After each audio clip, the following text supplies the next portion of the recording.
আসসালামু আলাইকুম এভরিওয়ান, কেমন আছেন সবাই? আজকে আপনাদের মাঝে নিয়ে এসেছি একটি ভর্তা রেসিপি। এই ভর্তাটা আমাদের এলাকার ঐতিহ্যবাহী চ্যাপা দিয়ে করা হয়। চ্যাপা ভর্তা করতে হলে আপনার লাগবে পেঁয়াজ, কাঁচামরিচ, রসুন আর চ্যাপা। তো এই ভর্তাটা অনেক ক্ষেত্রে রসুন দিয়েও করা হয়। রসুন দিয়ে করলে আমার কাছে তেমন ভালো লাগে না, তাই আমি পেঁয়াজ রসুন দুইটার কম্বিনেশনে যদি ভর্তাটা করা হয় তাহলে স্মেলটা অনেক সুন্দর আসে। তাই এই ভর্তাটা কিভাবে করতে হয় আজকে তাই দেখাচ্ছি। তো এখানে আমি নিয়েছি পেঁয়াজ, কাঁচামরিচ, রসুন, এগুলো আমি একটা তাওয়াতে টেলে নিয়েছি। আপনারা এগুলো হালকা আছে টেলে নেবেন। টেলে নেওয়ার পর এখানে দিতে হবে চাপা। তো আজকে আমার কাছে চাপা শুটকি অ্যাভেলেবেল ছিল না। আমি চাপা ভর্তা করার সময় 7 থেকে 8টা চাপা দিয়ে থাকি। আজকে যেহেতু চাপা কম ছিল, আমার থেকে ভর্তা খেতেও ইচ্ছা করছিল, তাই 3টা চাপা দিয়ে এই ভর্তাটা আমি করে নিব। এই দেখেন চাপাটা যেন সুন্দর থাকে, এর জন্য আমি একটা কুমড়ো পাতা নিয়েছি।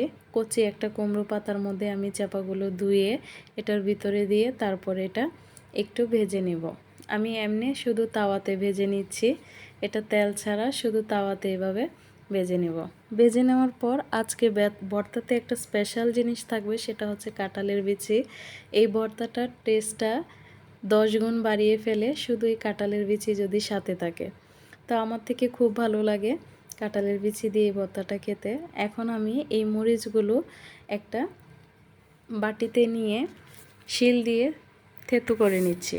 আপনারা ইচ্ছা করলে এটা শিলপাটায় বেটে নিতে পারেন, যে যেভাবে পছন্দ করেন খেতে।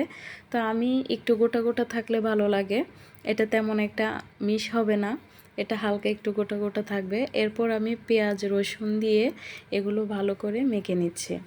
পেঁয়াজ রসুনটা হাতে চটকে নিলেই হবে, এটাও একটু গোটা গোটা থাকবে। এরপর চাপাটা আমি এটাতে মিক্স করে নিব। চাপাটা মিক্স করার সময় একটু সাবধানতা অবলম্বন করতে হবে, কারণ এটাতে খুব ছোট ছোট কাটা থাকে। তো এগুলো যখন আপনি হাত দিয়ে মিক্স করবেন তখন এগুলো ভেঙে যাবে। তো একটু আলতোভাবে এগুলো মাখাতে হবে। এই দেখেন ভর্তাটা আমার রেডি হয়ে গেল। আপনারা যদি এই স্বাদের ভর্তাটা খেতে চান তাহলে ঠিক আমি যেভাবে ভর্তাটা তৈরি করেছি এই নিয়ম মেনে ভর্তাটা তৈরি করবেন, অসাধারণ খেতে লাগবে। তো এই দেখেন ভিউয়ার্স, ভর্তাটা আমার তৈরি হয়ে গেল।